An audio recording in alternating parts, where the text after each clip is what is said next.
Hola, ¿qué tal? Yo soy Alberto y hoy te voy a leer un fragmento de una historia.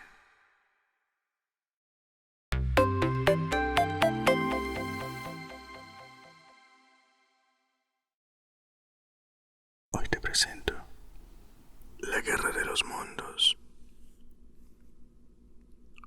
Libro segundo, capítulo 8. Después que me hube separado del artillero, descendí la colina y tomé la calle Hyde, cruzando el puente hasta Fulham. La hierba roja crecía profusamente en aquel entonces y cubría casi todo el puente, pero sus hojas presentábanse ya descoloridas en muchas partes, víctimas, sin duda, de la enfermedad que poco a poco después las habría exterminado. En la esquina del camino que dobla hacia la estación de Putney Bridge, encontré a un hombre tendido en el suelo. Le cubría por completo el polvo negro y estaba vivo, pero se encontraba completamente borracho. No pude sacarle más que maldiciones y cuando me aproximé quiso atacarme. Creo que me habría quedado con él, de no haber sido por el aspecto brutal de sus facciones. Había polvo negro en todo el camino, desde el puente en adelante, y en Fulham abundaba aún más. En las calles reinaba un silencio impresionante. Conseguí algo de comer en una panadería del barrio. Ya en dirección a Walham Green, las calles estaban libres de polvo y pasé frente a un grupo de casas que ardían. El ruido del incendio me resultó agradable en medio de tanto silencio.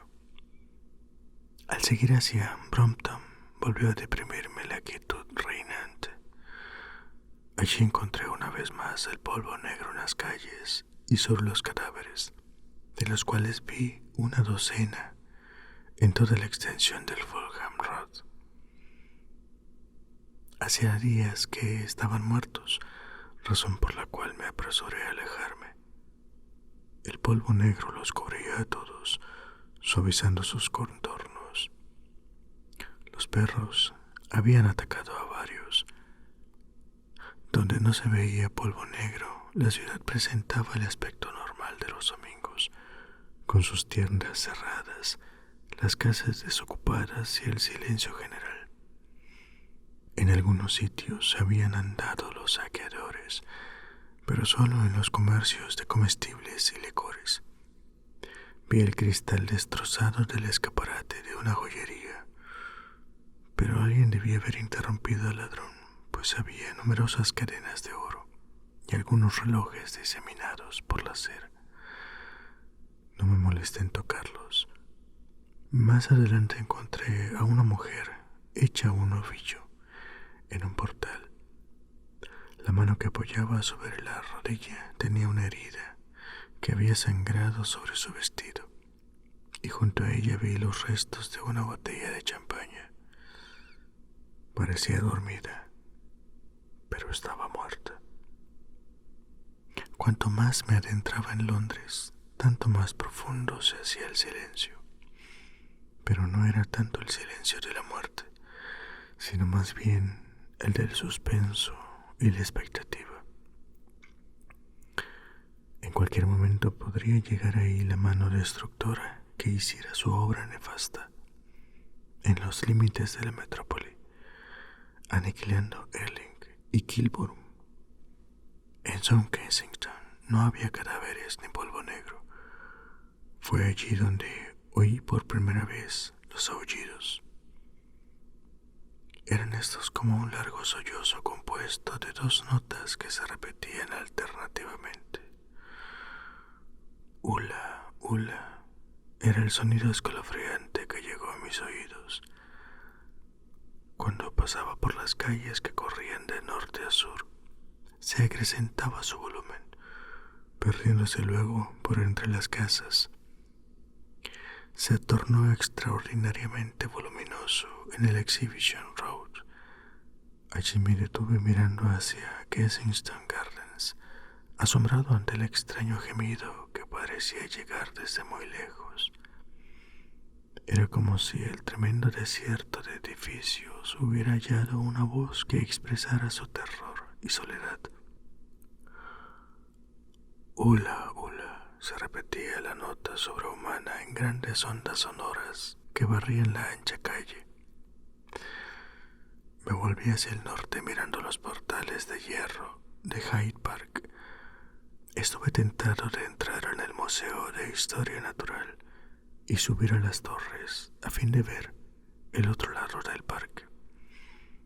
Pero decidí seguir por las calles donde era posible ocultarse con más rapidez en caso de peligro, y por ello continué avanzando por la Exhibition Road. Todas las mansiones de ambos lados de la avenida estaban desiertas y silenciosas, y mis pasos despertaban los ecos dormidos de la arteria. En el otro extremo, cerca de la entrada del parque, vi un extraño espectáculo. Un ómnibus volcado y el esqueleto completamente limpio de un caballo. Durante un tiempo me quedé mirando esto con gran asombro y después continué hacia el puente que salva el Serpentín. La voz se tornó más sonora, aunque no veía yo nada sobre los techos de las casas del lado norte del parque. Gritaba la voz procedente, según me pareció, del distrito próximo a Regent Park. El tremendo gemido hizo su efecto en mi mente. Apabullóse mi ánimo y el terror se hizo presa en mí. Descubrí que me sentía fatigado, dolorido y nuevamente hambriento. Ya era más de mediodía. ¿Por qué vagaba solo en esa ciudad de muerte? ¿Por qué estaba yo solo en pie cuando todo Londres se hacía cubierto por su mortaja negra? Me sentí intolerablemente solitario. Recordé viejos amigos que olvidara años atrás. Pensé en los venenos de las farmacias, en los licores de las tiendas de vino. Recordé a los otros dos seres, uno borracho y el otro muerto, que parecían ser los únicos que compartían la ciudad conmigo. Entré en la calle Oxford por Marble Arch y vi allí de nuevo el polvo negro y los cadáveres, mientras que de las rejillas de ventilación de los sótanos salía un olor horrible. El calor de la larga caminata avivó mi sed. Con gran trabajo logré entrar en un restaurante y obtener alimento y bebida. Después de comer me sentí agotado y fui a una salita interior para acostarme en un sofá que encontré allí. Desperté con el tremendo gemido resonando en mis oídos. Caía ya la noche y después de haberme apoderado de algunos bizcochos y un poco de queso, el depósito de carne no contenía más que gusanos. Seguí camino hacia las plazuelas residenciales de la calle Baker, hasta que salí al fin a Regent Park. Al salir por el extremo de la calle Baker vi sobre los árboles y muy a lo lejos el capuchón del gigante marciano del cual provenía el incesante aullido. No me sentía aterrorizado. Aquello fue como algo muy natural. Lo estuve observando un tiempo, pero el monstruo no se movió. Parecía estar parado y gritar, y no pude adivinar la razón de que hiciera tal cosa. Traté de formular un plan de acción, pero el perpetuo aullido me aturdió. Tal vez estaba demasiado cansado para ser cauteloso. Lo cierto es que sentí curiosidad por saber a qué se debía el monótono gemido. Me alejé del parque y tomé por Park Road con la intención de dar la vuelta en torno del espacio abierto. Avancé bien a cubierto y logré ver al marciano desde la dirección de St. John's Wood. Al hallarme a 200 metros de la calle Baker, oí un coro de ladridos y vi primero a un perro que llevaba entre los dientes un trozo de carne putrefacta. El animal iba en dirección hacia mí y le seguía un grupo de otros canes. El primero describió un amplio rodeo para alejarse de mí, como si temiera que le disputase la carne. Al perderse los ladridos, a lo lejos, volví a oír claramente el ulular del marciano. Me encontré con la máquina de trabajo destrozada en camino hacia la estación de St. John's Wood. Al principio creí que una de las casas había se desplomado sobre la calle. Cuando trepé sobre los escombros vi con sorpresa el Sansón mecánico en el suelo, con sus tentáculos doblados y rotos entre las ruinas que él mismo había causado. La parte delantera estaba aplastada. Parece que había avanzado ciegamente hacia la casa y quedó destrozada al caerle encima los escombros. Tuve la impresión de que esto podría haber ocurrido si la máquina de trabajo había escapado al control del marciano que la guiaba. No pude meterme entre los escombros para observarla mejor, y estaba ya demasiado oscuro para que pudiera ver la sangre de que estaba manchado su asiento y los restos del marciano que dejaron los perros. Más maravillado aún por lo que acababa de ver, seguí hacia Primrose Hill. Muy a lo lejos, por un claro entre los árboles, vi a un segundo marciano, tan inmóvil como el primero, parado en el parque del jardín zoológico. Poco más allá de los restos de la máquina de trabajo, volví a encontrar la hierba roja y vi que el canal Regents era una masa esponjosa de vegetación carmesí. Cuando cruzaba el puente cesó de pronto el prolongado gemido. El silencio subsiguiente me produjo la misma impresión de un trueno repentino. Las casas de mi alrededor se elevaban entre las sombras. Los árboles del parque se tornaban negros. La hierba roja trepaba por entre las ruinas hasta bastante altura. La noche, madre del terror y del misterio, se cernía ya sobre mí. Pero mientras sonaba aquella voz, la soledad había sido soportable. En virtud de ella, Londres había parecido vivo, y ese detalle me sostuvo. Luego ocurrió el cambio. Feneció algo, no sé qué, y el silencio se tornó aplastante. Londres parecía mirarme. Las ventanas de las casas blancas eran como las cuencas vacías de cráneos blanqueados por el tiempo. Mi imaginación descubrió a 1000 enemigos que se movían silenciosos a mi alrededor. El terror hizo presa en mí. Más adelante, la calle habíase tornado tan negra como la tinta, y vi una forma retorcida en medio del camino. No pude seguir. Me volví por St. John's Wood Road y eché a correr para alejarme de aquella quietud insoportable e ir hacia Quilburn. Me oculté de la noche y del silencio, hasta mucho después de las 12, en un refugio para cocheros que hay en Harrow Road, pero antes del amanecer volví a recobrar el valor, y mientras brillaban todavía las estrellas, salí de nuevo en dirección a Regent Park. Me extravié por el camino y al poco vi, a la media luz del alba, la curva de Primrose Hill, al otro extremo de la larga avenida. En su cima se hallaba un tercer marciano, erguido e inmóvil como los otros. Una idea insana se posesionó en mí. Terminaría de una vez con todo. Era mejor morir y me ahorraría la molestia de suicidarme. Marché decididamente hacia el Titán, y luego de acercarme más y acrecentarse la luz, vi que una multitud de pájaros negros volaba en círculos y se apiñaba alrededor del capuchón. Ante ese espectáculo dio un vuelco mi corazón y acto seguido eché a correr por el camino.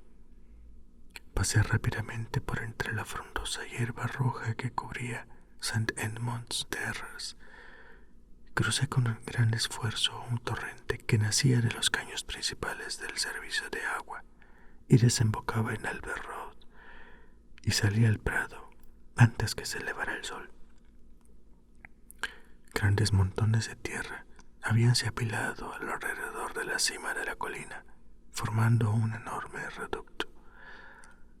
Aquella era la más grande y la última de las fortalezas hechas por los marcianos, y desde detrás de los montones de tierra se elevaba una delgada columna de humo.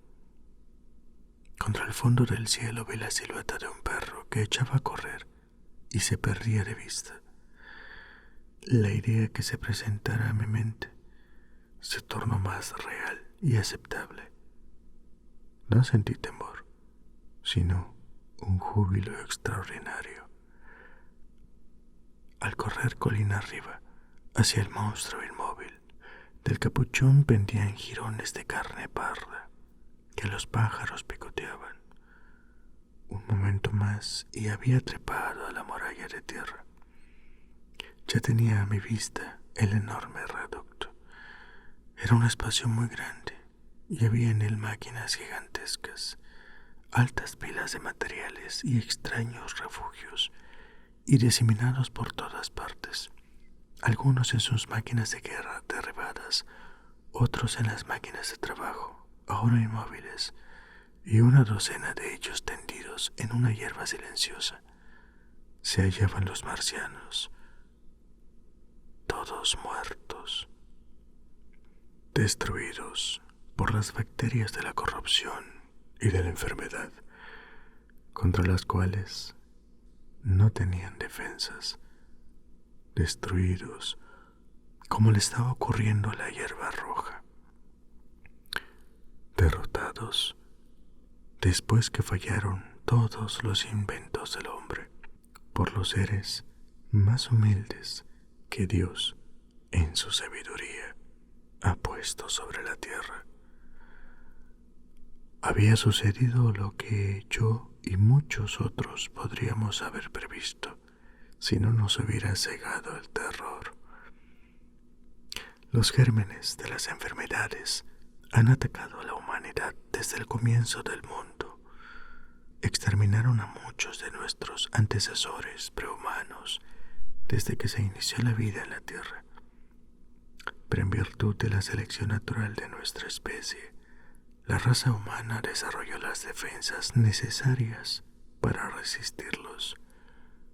No sucumbimos sin lucha ante el ataque de los microbios, y muchas de las bacterias, las que causan la putrefacción de la materia muerta, por ejemplo, no logran arraigo alguno en nuestros cuerpos vivientes.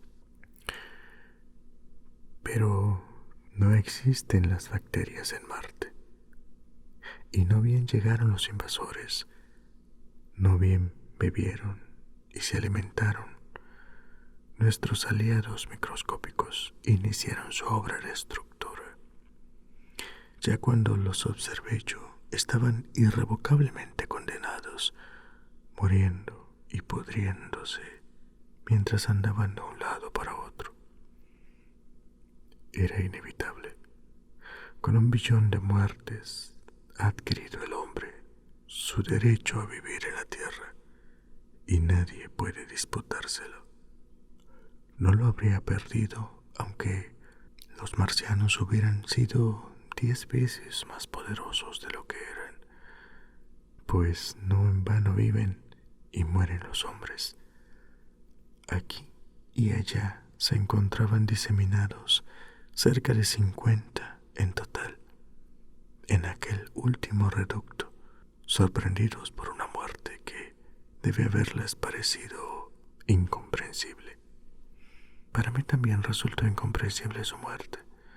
Todo lo que supe fue que esos seres que habían sido tan terribles para el hombre estaban ahora muertos.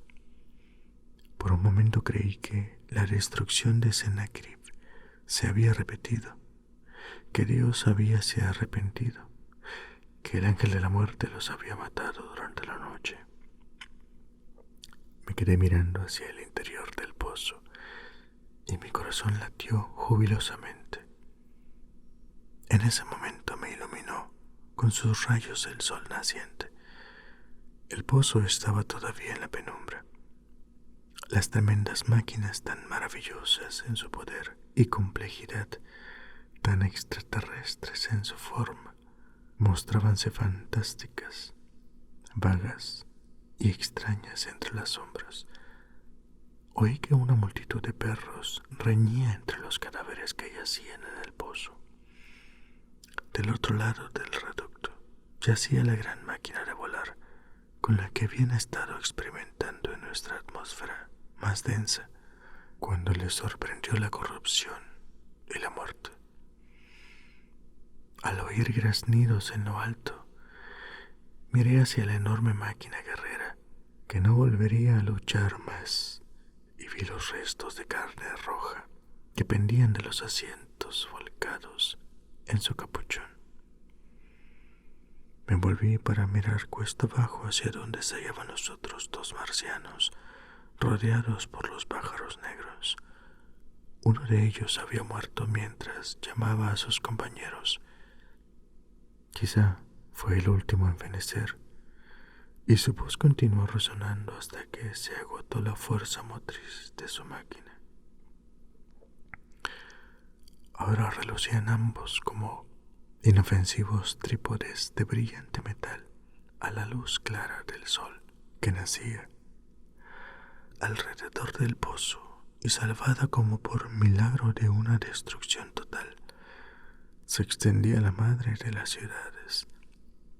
Los que han visto Londres, solo velado por sus sombríos mantos de humo, no pueden imaginar la desnuda claridad y la belleza del silencioso décalo de casas. Hacia el este, sobre las ruinas ennegrecidas de Albert Terrace y la aguja quebrada de la iglesia, el sol brillaba deslumbrante en el cielo límpido, y aquí y allá captaba la luz alguna faceta de la claraboya de cristales. Los rayos tocaban ya el depósito de vinos próximo a la estación Calk Farm y los vastos terrenos del ferrocarril, marcados antes con los relucientes rieles que ahora estaban teñidos de herrumbre debido al desuso. Hacia el norte se hallaban Kimborough y Hampstead.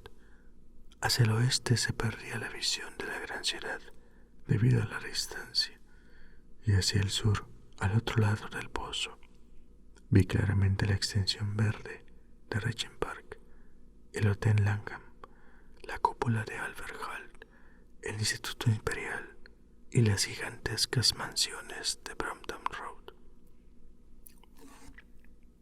A lo lejos se elevaban las asoladas colinas de Surrey. Las torres de Crystal Palace relucían como dos varas de plata. La cúpula de St. Paul's mostrábase oscura contra el resplandor del sol, y por primera vez vi que tenía un enorme agujero en su costado occidental. Y mientras contemplaba aquella vasta extensión de casas, fábricas e iglesias silenciosas y abandonadas, mientras pensaba en las esperanzas y esfuerzos, en las vidas que contribuyeron a la construcción de aquel refugio humano y en la terrible amenaza que se cernió sobre todo ello, cuando comprendí que la sombra habíase disipado, que los hombres recorrerían sus calles y que esta vasta ciudad muerta volvería una vez más a la vida, experimenté una emoción que estuvo a punto de arrancar lágrimas de mis ojos. Había pasado la tempestad. Ese mismo día comenzaría la cura. Los sobrevivientes diseminados por el país, sin líderes, sin ley, sin alimentos, como ovejas sin su pastor. Los miles que huyeran por el mar, emprendería en el regreso. La pulsación de la vida, cada vez más fuerte, volvería a latir en las calles desiertas y a verterse por las plazuelas abandonadas. Fuera cual fuese la destrucción, habíase ya detenido la mano destructora. Todas las ruinas, los ennegrecidos esqueletos de los edificios que parecían mirar con desesperación hacia el verdor de la colina, resonarían ahora con los martillazos de los constructores. Al pensar esto, tendí las manos hacia el cielo y le di las gracias a Dios. En un año, me dije, en un año. Y luego, con fuerzas aplastadoras, volvió a mi mente la idea de mi situación, el recuerdo de mi esposa y el de la vida de esperanza y ternura que había cesado para siempre.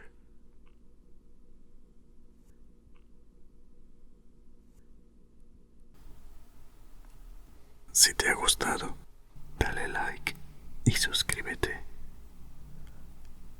Hasta la próxima. Adiós.